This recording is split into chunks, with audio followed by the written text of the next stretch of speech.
Mark, thank you, and thank you for your friendship. Congratulations to you as you move from one rectangle state with sunshine, snow, and buffalo to another rectangle state with sunshine, snow, and buffalo. To the members of the faculty and staff, congratulations on a fine year.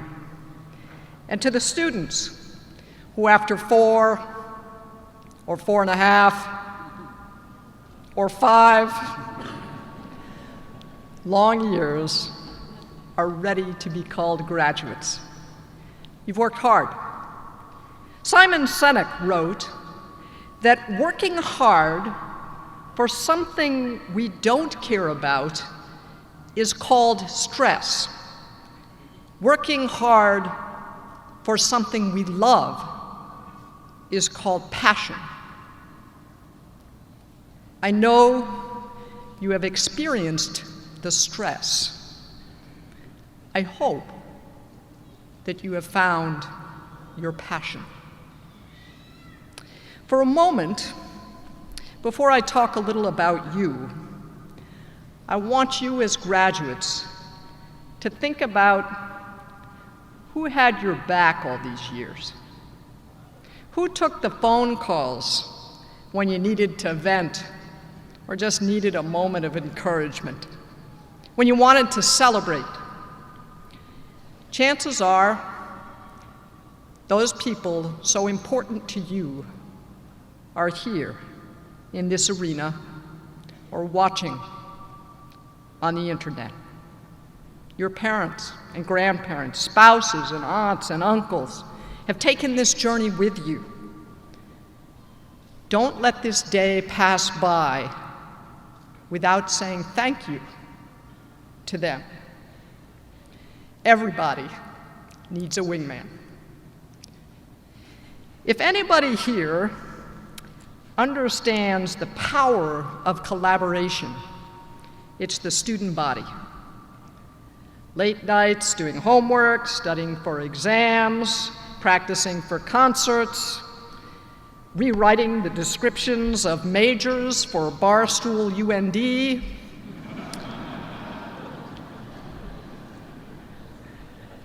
But there are some collaborations that your nation cares deeply about. I was in Grand Forks last August when you as graduates were looking forward to your final year as students. I gave a speech at the time on the history of unmanned aerial systems. In the Air Force, we call them remotely piloted aircraft. And we celebrated a milestone at the Grand Sky Unmanned Aerial Systems Facility, letting large, remotely piloted aircraft fly around the state without a chase plane keeping tabs on them. It's what we call flying beyond visual line of sight. Many of you have probably seen the MQ-1 Predator in the sky from time to time here in North Dakota. For those of you involved in unmanned aerial systems, getting certified to fly beyond visual line of sight is a coveted milestone.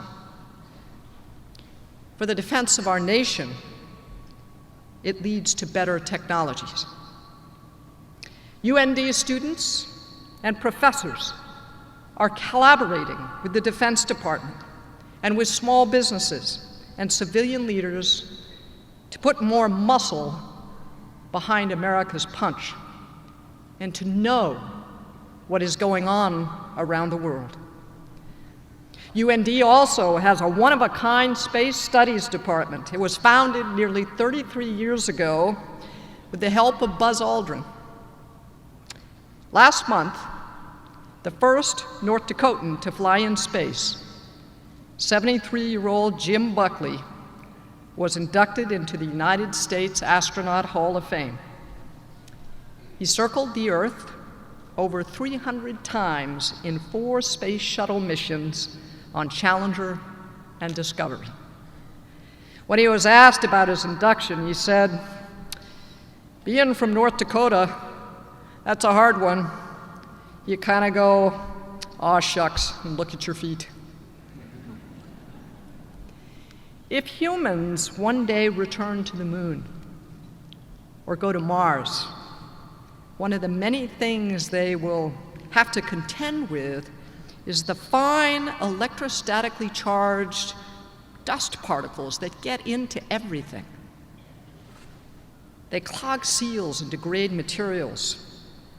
So, last month, NASA chose a novel dust-repellent spacesuit made of fabric invented here at the University of North Dakota. And they launched it into the International Space Station for a year of harsh environmental testing. Around the world, advanced technologies for space are getting cheaper and the cost of launch is plummeting.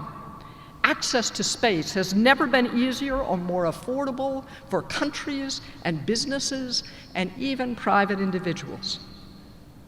Space is rapidly becoming a common domain for human endeavor.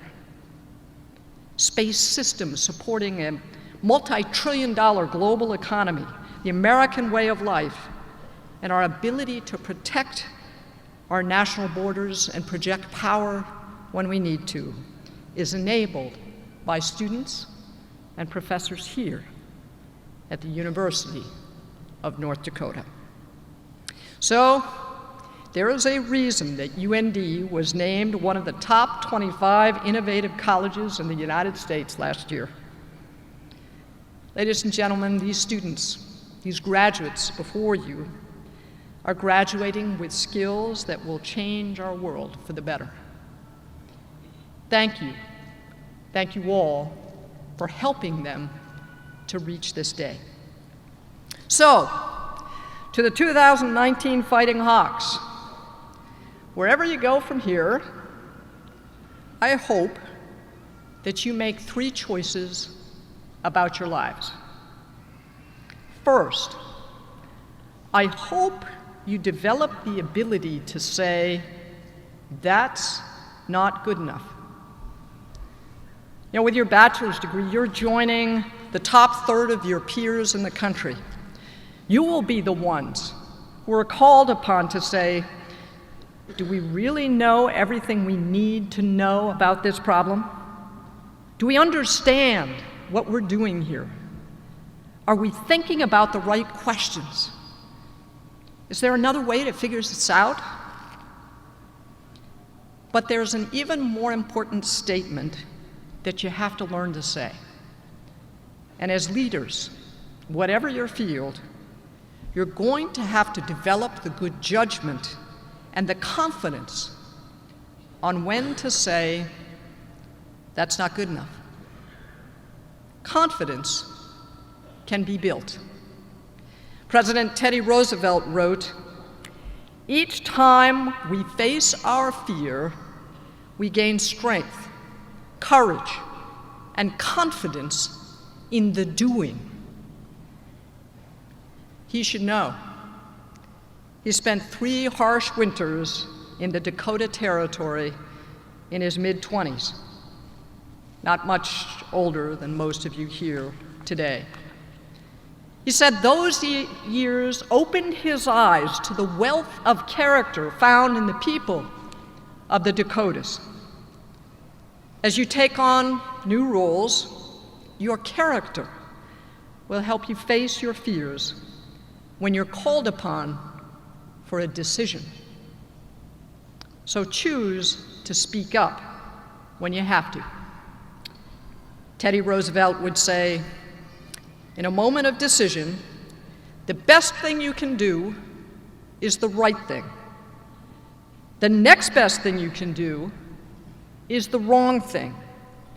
And the worst thing you can do is nothing. Let me give you an example of what I mean. Maybe some of you have read that Navy and Air Force pilots have gotten hypoxic. They're losing oxygen while flying. It's been a problem throughout the years, but the Air Force calls these unexplained physiological events. About a year and a half ago, after 2 million safe flying hours, we had a series of events in our fleet of training aircraft.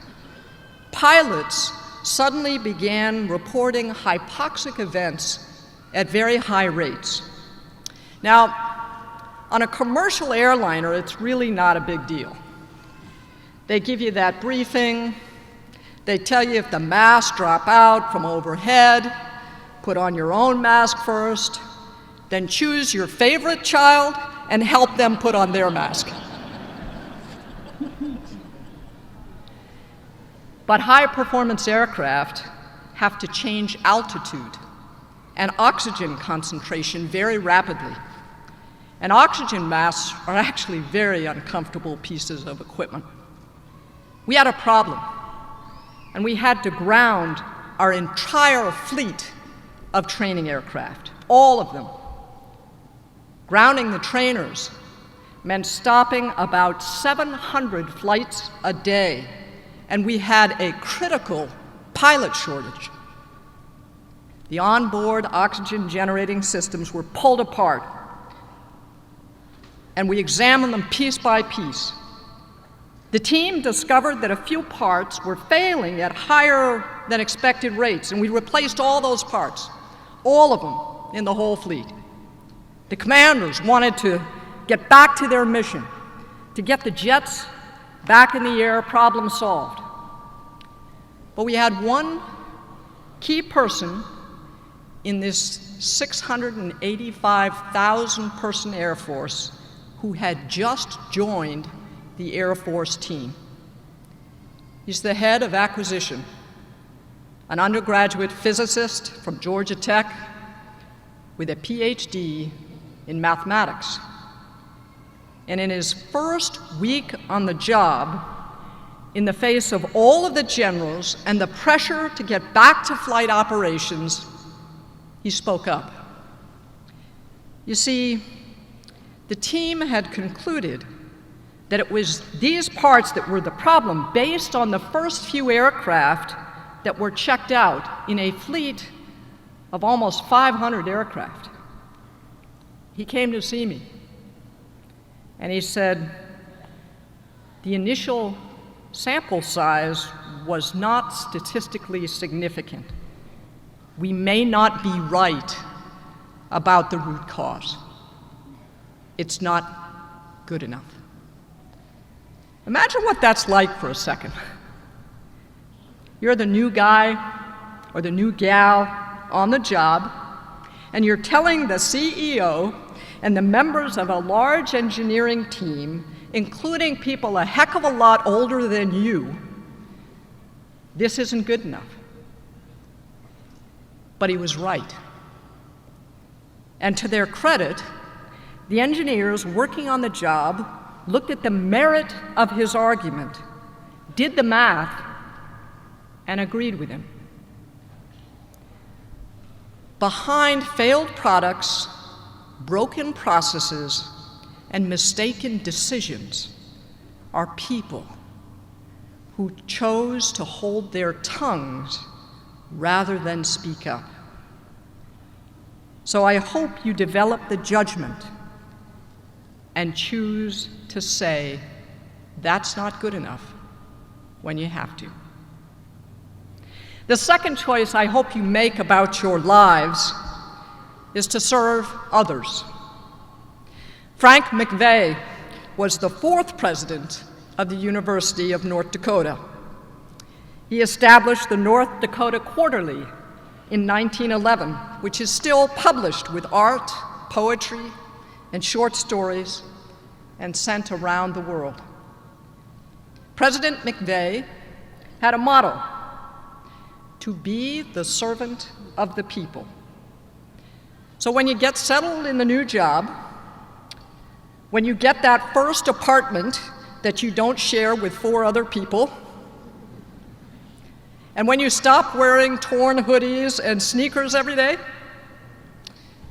when you get to that point, sometime in the next year, not 20 years from now, ask yourself how you are going to make a difference. Will you volunteer on the planning commission in your community or serve on the school board? Will you be a merit badge counselor for the Scouts or spend Saturdays with Habitat for Humanity? Will you be on the fundraising committee for the new church roof? You have gifts. You have chosen to develop those gifts. All of you have an obligation to use your gifts to build a better world. Choose in some way to serve others. I want to tell you about a North Dakotan named Agnes Shore, or Aunt Aggie, as she was known. She was born on a small farm north of Minot, North Dakota, in 1915. She went to nursing school and then enlisted in the U.S. Navy in the Nurse Corps in 1938. Nurses in the service often led very dangerous lives, and Agnes was asleep on one of two hospital ships in 1941 in Pearl Harbor. There were only 13 nurses on board her ship, and they were quickly overwhelmed with broken and burned sailors. That experience armored her to care for the sick and wounded for the remainder of World War II. The Navy sent her to earn a bachelor's degree in nursing from Columbia University at the age of 35. She became a flight nurse and served through the Korean War. She retired as a commander in the Navy in 1958 and started a nurse anesthetist school at St. Michael's Hospital here in Grand Forks. That's now the brick building down on Lewis Boulevard called Riverside Manor, and it's on the National Register of Historic Places. But Agnes wasn't done. She would join the World Health Organization and went to Afghanistan for 2 years in the early 1960s to train nurses. When she returned, she went back to Columbia at the age of 50 to earn a master's degree in nursing. And then she came here, home to Grand Forks, and became a professor in the nursing department at the University of North Dakota. After she retired for the second time in 1977, she still wasn't done. She volunteered in the surgery center at Altru Hospital until she just couldn't do it anymore. And she passed 4 years ago at the age of 99. One of her students said she was as calm as she was dominating. Aunt Aggie was a bright light of deep compassion who never stopped learning, never stopped teaching, and never stopped serving. What began as a humble upbringing on a North Dakota farm led to a life of humble service to her students, her community, and her nation. Live a life that is bigger than your own by choosing to serve others. The third choice I hope you make is to develop relationships of trust. The work that you do, the problems you will solve matter. But let me tell you something that some of you might not believe quite yet. The people matter more. When you look back on the experiences you have had here at UND, the first time you soloed in an airplane, the late nights before finals, what do you remember? What made the difference? When I look back on the things that I've done in life, the hard decisions, the difficult projects that took months or years of work, what I remember, what endures, is the relationships. It's the people who were there with us. Relationships of trust are more valuable than gold, and they last a lifetime. The people who helped you through here, who brought the jumper cables when your car didn't start, your friends will be there at your wedding, and they will give advice to your children when your children stop listening to you. As you grow professionally, building that network of people who can help you with the hardest problems will matter even more in 20 years than it does in the next 5. Because all those friends are building experience and perspective, just like you will be. Relationships of trust will allow you to benefit from their experiences as well as your own. Keep building relationships of trust, and you will weave a rich tapestry of a life well lived. So, I hope you choose to develop the ability to say, "That's not good enough." I hope you choose to use your gifts to serve others. And I hope you choose to build relationships of trust. You're well-educated, hard-working leaders, and you live in a free and self-governing country.